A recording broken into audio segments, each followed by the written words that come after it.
Hey guys, what's up? This is Emil. Thanks for joining us here on Emil in the Wild today. Today, this is kind of my series for the beginner fly fisherman, right? I've talked about this in my previous posts. There's a lot of clickbait posts I can put out there, but I kind of want to develop some real content, especially for the beginner fly fisherman. We've talked about this in previous posts that when you get into fly fishing, you can incur a lot of cost. When you start talking about rods and reels and waders and clothes, it adds up really fast. I'm the person that leans on the side of quality over quantity. I've got a post coming up where I talk about this in flies. Like I have buckets of flies. I definitely went quantity over quality in that case, which today actually makes a lot of sense because I've got these two kids that all they want to do is play with flies. So I can give them all these like flies I bought on eBay that some dude in Michigan tied in his like basement or something, right? I can get rid of those now. But there were flies I would never, I never wanted to put on the end of my fly line. If I had taken the approach of quality over quantity, I'd have a little bit less flies, but I'd actually have flies I'd want to use and didn't want my kids just to throw away. Today, specifically, I want to talk about boots. When I first started fly fishing, I bought a pretty cheap pair of felt boots. Those actually worked really, really well for me. They actually were great. Wore those on a lot of rivers down in New Mexico, on the San Juan, the Rio Grande. Felt, if you've worn felt before, you know that it actually works really well when you're wading. Now the problem with felt is when you start hiking, and this is a personal preference, but it's also a little bit factual. That's when those boots failed for me. I started going into a little bit more backcountry. Ideal fishing situation for myself is hiking at least 1 mile from the parking lot and getting to a little bit more of a remote spot. That's a little bit difficult in some river systems, in some states especially. But ideally, that's what I was after. So I was doing a lot of hiking, and I just wore those felt soles out. And I came to a point where it was time to buy a new pair of boots. And so what I went with was a rubber-soled boot. This is the Sims. I believe this is the G4 boot from like 2007. So I've actually had these for 12 or 13 years. And you can see they're worn. And yeah, if you've watched any of my other videos, I always talk about how I'm pretty tough on my stuff. Not because I don't take care of it, but because I fish pretty hard, and when I'm on the river, like I'm going to use this equipment to the best of its ability. And yeah, I've done that. So these boots have a ton of miles on them. I actually started trying to track how many miles I put on them on Strava.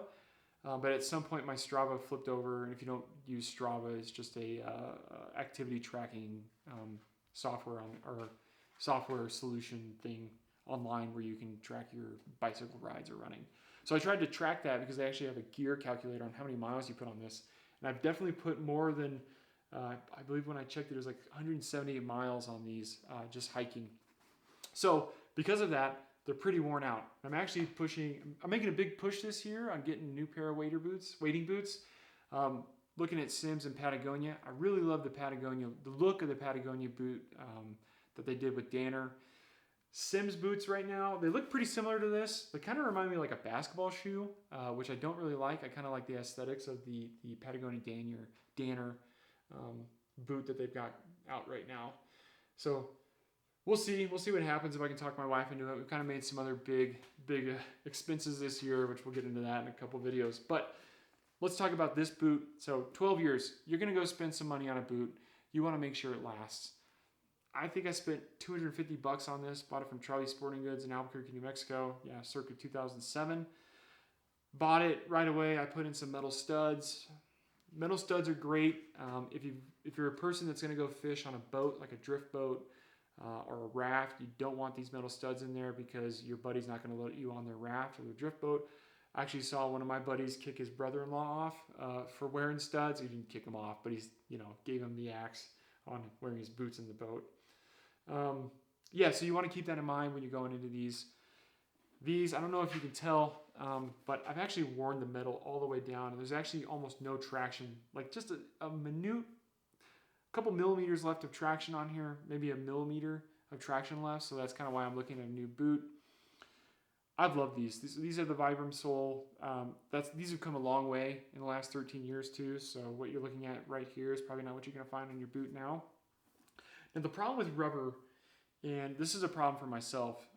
It may not be a big problem for other people, is that to get it to be really flexible, and this goes in saying that this was 13 years ago, you had to weigh a little bit to get that kind of that, right? So you're hitting this rock, you want to make sure you have flex on that rock so that you've got good grip. It takes some weight to do that. And that's what the beauty is about felt, is you don't need as much weight kind of to get into that, because there's a little bit more cushion in that sole.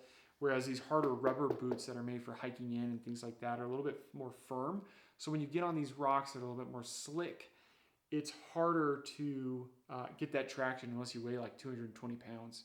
And that was definitely a problem that I experienced with these boots. I think putting the metal studs in there helped me. But again, I wasn't fishing in drift boats or rafts at that time, which is something I'm doing now that I live in Montana. So keep that in mind when you're looking at a boot. If you're going to be hiking in, I highly recommend going with rubber and not felt. If you're thinking about, well, what's the longevity if I'm going to spend $250 on a boot? I bought this in 2007. I'm still wearing these today. Still love them today. And this honestly will probably be my boot through this season and probably next season.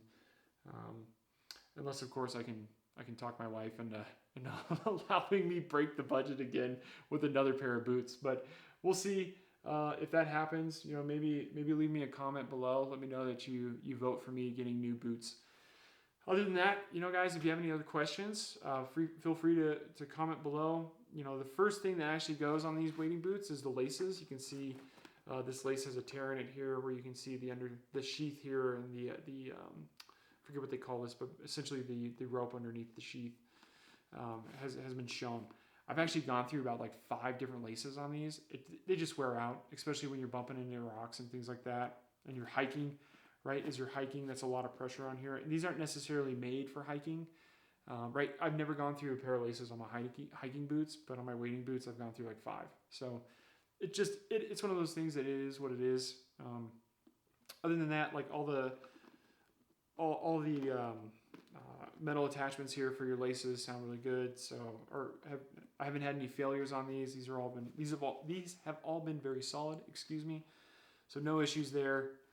This is what 13 years of wear and tear will do. So you got some peeling, some of the plastic here. I actually think this is a leather and here as well. So I just wanted to show these to everybody so that you get, you know, if you're looking at investing in a pair of boots and you're fly fishing, what you can expect from the longevity side of this. So again, these have at least 178 miles on them of hiking trail.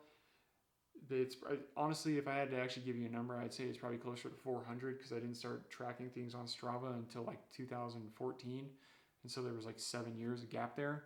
And I was doing more hiking when I was younger because I wasn't married.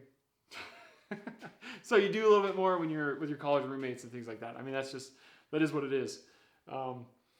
That's supposed to be funny. Maybe some of you won't find that very funny, but yeah, that's okay. I can't appease the masses. So anyways, so G4 boots, pretty nice. I'm probably going to switch over to the Patagonia Danners duo this year or next year. Kind of contradicting myself. I'm just hoping there. Anyways, let me know what you guys think. Leave me a review. And again, 25 subscribers, I'll buy editing software. So until then, you got to see me click the button. Thanks, guys. Emil.